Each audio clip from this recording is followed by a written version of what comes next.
Hello guys, my name is Alex Gomez and on today's video we're going to sculpt an stylized version of Dua Lipa.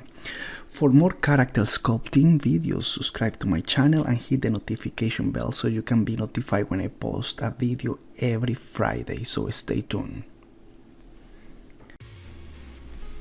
I am starting with the base mesh. I created this blockout, so whenever I have a new character, a female character, I can use this blockout and start from it instead of starting from scratch. Sometimes you will have to start from scratch, so some other times no, but it's nice to have this, and kind of like it's gonna save you like some time, so you have like a kind of like a good proportions to it.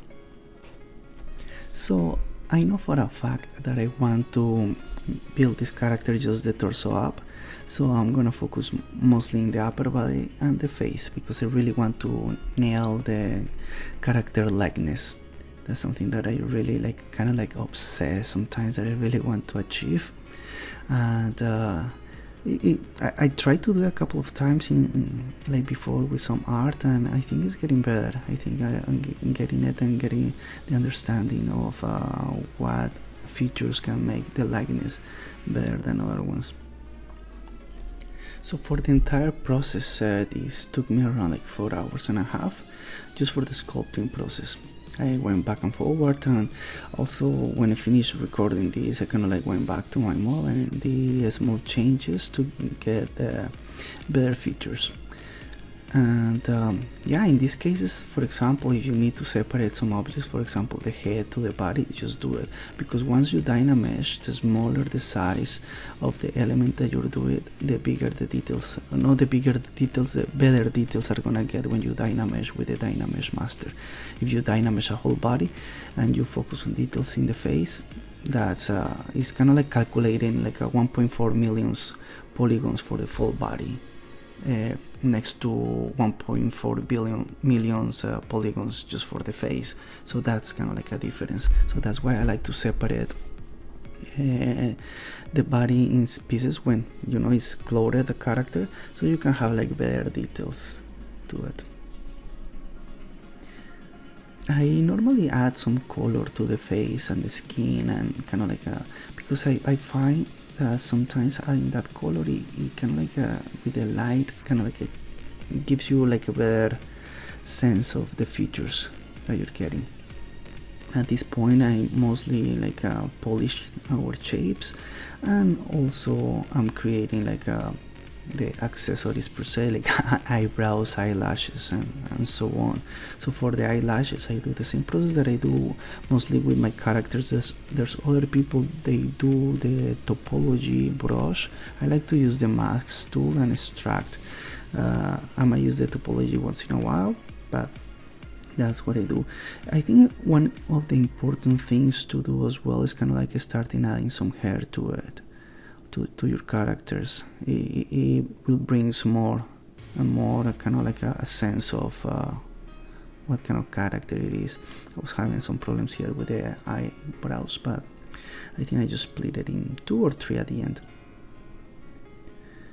And also like poly paint the eyes. I think it's important you poly paint the eyes. It gives you more like a real character thing, you know, not really real, like, but it gives you that expression to it. And yeah, I was just studying, like looking at a lot of hairstyles that she has, and there's like a photo reference that I use, but I wanted to change the hairstyle of her and do kind of like with hair curves and polygroup the hair curves to do that. So you can see now when you add like the eyebrows and the eyelashes, like just those features, it change so much the character and give them like a more likeness and life and cuteness. So make sure in the example like your face is already like detailed. You can modify some of the features, kind of like move the nose, bring the nose bigger or smaller, on the lips narrower, but yeah, like do that before and make sure that most of the face is done before you start adding some details or adding some like features like the eyelashes or the eyebrows as well. So when I moved to the body, I started realizing that she looks a little bit like a superhero type of body, like kind of like a broad shoulders mostly, and Dua Lipa, she's kind of like a skinny and tall, and so I had to modify that. For the creation of the clothes, it's kind of like I just do the same mask and separate stuff. That's what I do most of the time. Mask, separate that, and then zero measure. But yeah, I kind of like I had to modify it because look, like she looks like she's built up for a fight, like a UFC fighter, and I will be scared of her to be honest.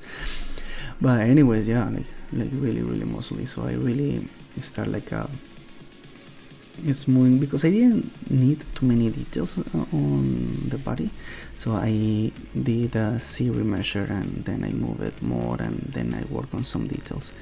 After that, like after kind of like I put skinny arms, I started to posing, and mostly my posing was done with a masking and moving, masking and transpose and move tool.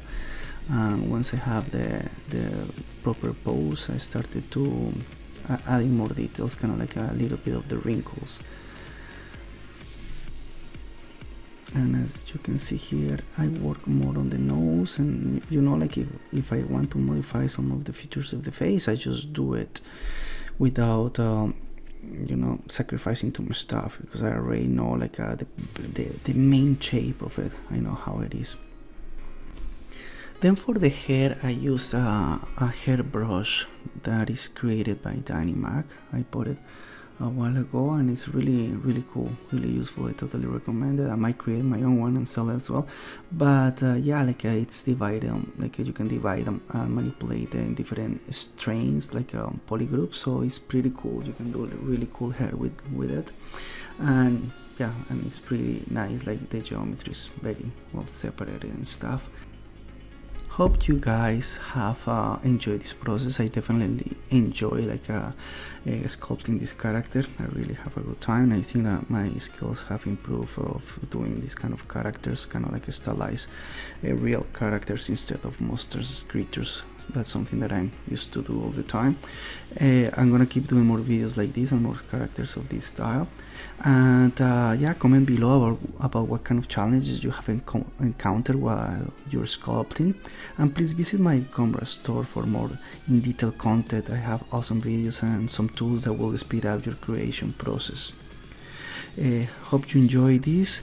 Please like, subscribe, and definitely check out my other videos that I have. Practice a lot, keep it real. Check out my newest upload and some related videos that I have. Take care guys, and have an awesome day.